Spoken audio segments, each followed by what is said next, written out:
Rampage Jackson versus Titties. It's official, ladies and gentlemen.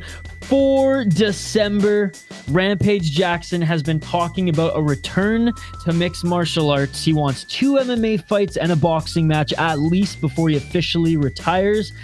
And he's been saying on multiple podcasts and his own podcast, which is on the Jackson YouTube channel, by the way. It's awesome. Shout out to him. I'm so glad he has this platform now. He said he wanted to have a tune-up fight in the promotion that he's involved with, in the promotion that his son is actually fighting in, the UFL. So he's going to have a tune-up fight in the UFL. That was his plan even before he had a dance partner. And then try to fight one more time in a legit promotion. I'm guessing probably Ryzen, given that Bellator is going to be acquired by the PFL. Who knows what, where the PFL will be at in wanting to sign, someone as old as Rampage Jackson for one fight. Probably not going back to the UFC. So I'm thinking Ryzen with his relationship, with Bob Sapp, with his relationship with a bunch of people, fighters, promoters in Japan. Man, I love it here. This is a Saitama Super Arena. This is the first place I ever fought here. Bring back a lot of memories. Back on season 10 of The Ultimate Fighter, Rampage Jackson faced off against Rashad Evans as a coach, and they actually fought each other after. They had one of the bigger and louder, comical, but honestly intense rivalries in mixed martial arts back in the day. And on that show, not only did Rampage, pretty much lose all but one fight on that season, and against coaching against Forrest Griffin. He wasn't the best coach on The Ultimate Fighter, but he stole the show, ladies and gentlemen. Hogged all the camera time, which was awesome. No complaints. Pulled pranks, had beef with, obviously, Rashad. Some of their exchanges, them going back and forth. Some of those clips are absolutely legendary. Treat me like a bitch right now. You a bitch. You a coward ass. You a coward ass. You in my face calling Rashad. Back up, dude. Dude, I know you just didn't do that. Yes, I did. But he also picked fights and had beef with fighters. None of them more memorable than that of Darrill Schoonover. So all through that time on The Ultimate Fighter season 10, from I believe the first few episodes, maybe it was episode 2 or episode 3, it was the heavyweight season, and Rampage was poking fun at a young Darrill Schoonover at that time, who the producers actually highlighted drinking a little bit too much. She was a little bit on the sauce, a little too many drinky poos in the house there. I don't know where I felt like I get a little drink around here, do you, bud? Rampage was poking fun at his titties. And Darrill Schoonover did not like it at all throughout the season, getting more annoyed as the joke went on, and eventually kind of just losing his cool as well. So let's take a look at this clip compilation that was in the Bloody Elbow article here. He got titties. I got titties. He got titties. We've got titties. We noticed that one of the fighters, he was kind of fat, pudgy guy, like a heavyweight, and he had some titties. You know I'm gonna win it, though, right? He ain't gonna win nothing, titties. Titties. So he was super cool about it in the beginning. It's not a whiskey drink. Oh, you'll win a wet t-shirt contest. Rest in peace, Kimbo Slice, man. I'll cut weight and I'll kick your ass at 205 too. Who, me? Oh, yeah. Oh. Okay, maybe not that Titties. cool about it. You'll make my day you come to 205. That'd be easy payday for me. 205, man. Yeah, Titties kind of talking smack, talking about you want to drop down to 205 and take me out. And then he go try to turn around and say, I got the big mouth, I'm talking. Like, hold on, Titties. You know who I'm saying that you want to drop down my weight because I have to take me out? See, that's the worst thing that people can do to me, say stuff like that. We choose Schoonover. Those were the best parts, by the way, of both seasons. I believe it was season 8. Is that season 7 or season 8, which was Forrest and Rampage? And season 10, which in my opinion was the best season of The Ultimate Fighter. Not because of the fights, not necessarily because of the drama in the house, but because of Rampage. And honestly, Rampage and Rashad interactions. The fact that almost one guy could steal the entire season, where this is probably one of the seasons where the fights were at their worst. This is probably one of the worst seasons as far as high level fights, these heavyweights, because for the most part there'd be maybe a decent half of the first round, and all of them gassed. McSweeney, by the way, fighting this weekend, fighting Badahari in Glory this weekend in kickboxing, was on this season of The Ultimate Fighter. Titties. Versus Zach.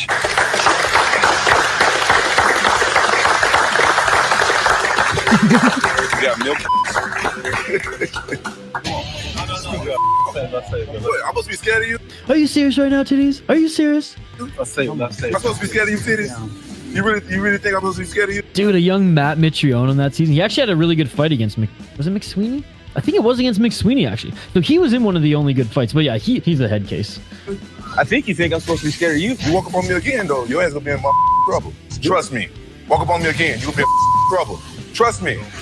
Who promising something, He right? walking up on me. You the one who promising something, right? Now he want to take her for titties.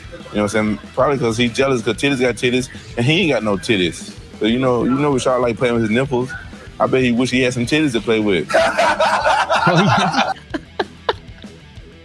Oh, dude, Rampage was so awesome, man. If social media were as big as it was today in Rampage's, time, he would have been, honestly, he would have been bigger than Conor McGregor. He was getting Hollywood movies before McGregor. Playing a picture of Team Cocky. And that was back in the day.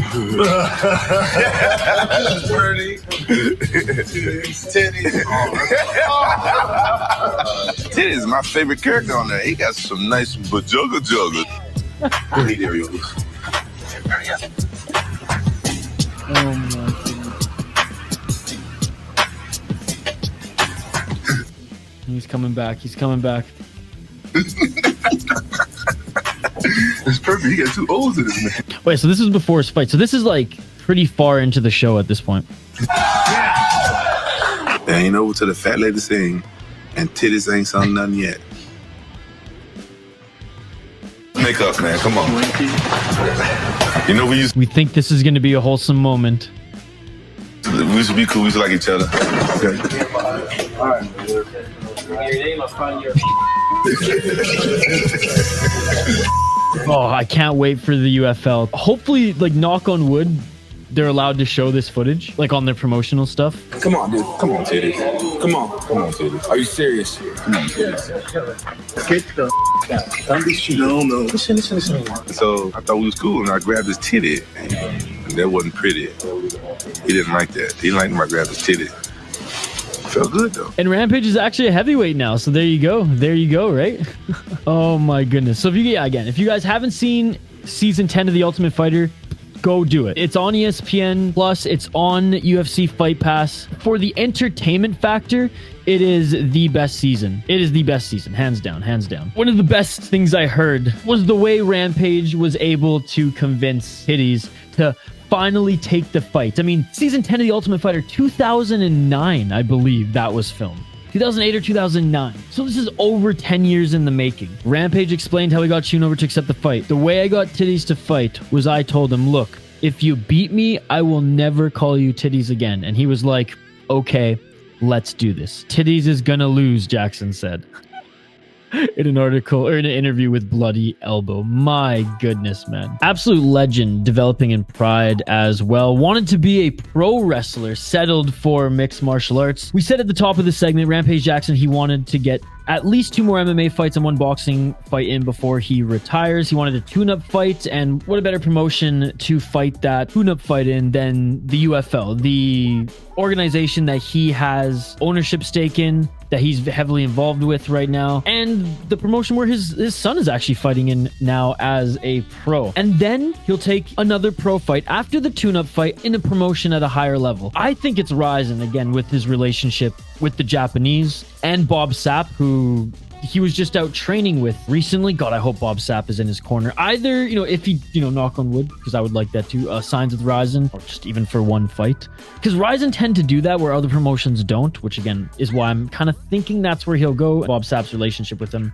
it just kind of makes sense. In his last fight against Fedor Emelianenko in Pride, which was actually in Japan, Rampage obviously just didn't look himself. He looked super bloated. He looked like a flabby heavyweight, not a bigger version of Rampage Jackson. He lost early in the first round. Rampage Jackson says he was embarrassed. He said that on a ton of interviews. He's made that known. And he mentioned that he was on medication at the time for a few different things. And he even says it's not really an excuse. It's just, this is what happened. So he was on some medication. He was dieting, but he wasn't taking his diet necessarily serious. And when I say that, that's not in the sense of not being active, not training, eating unhealthy, because on one of his recent podcast episodes we had TJ Dillashaw on, he trained with TJ Dillashaw's camp at that time, preparing for the camp, and Dillashaw even said, you didn't look out of shape or anything like that. Just the night before Rampage's fight, he bloated up because he went off medication cold turkey because he was told he didn't need it to treat one thing, and it was actually making another thing worse. And again, there was a lot to it. They kind of all went back to the timing of ingesting, getting off of the medication, the science behind how his body was going to adapt coming off of it. There's so much science in nutrition these days, and it was kind of all thrown off because he was also dealing with some health issues.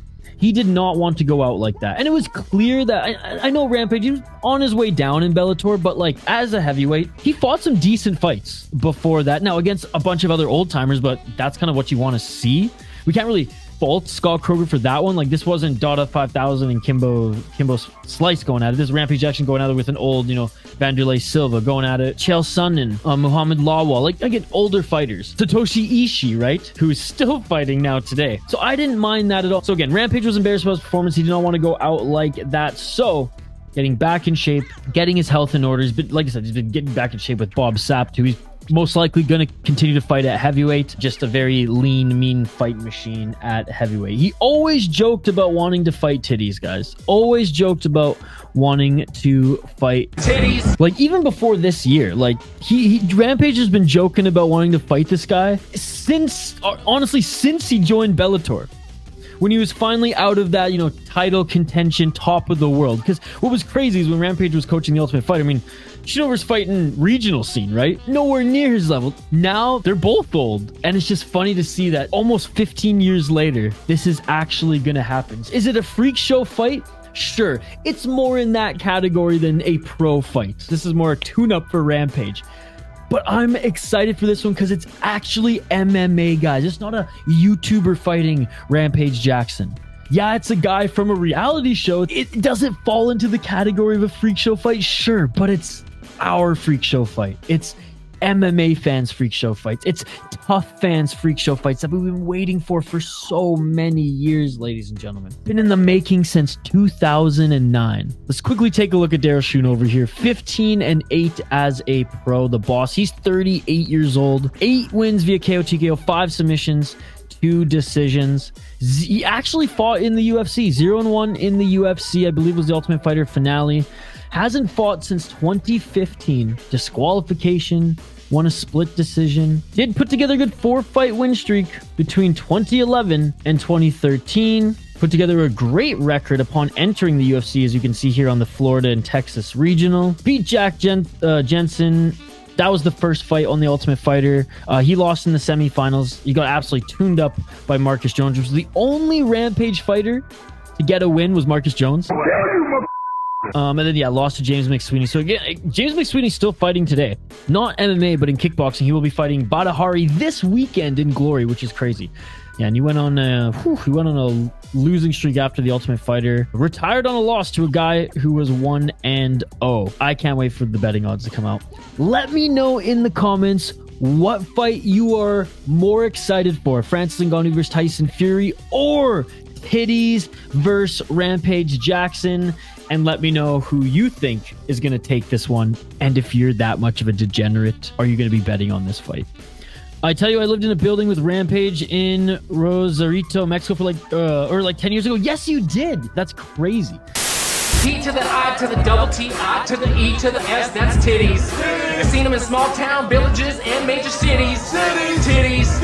I like the ones on the girl that work down at Smitty's. Titties. Some people call them sweater puppies, man, but I call them kitties. Titties. T to the I to the A. I said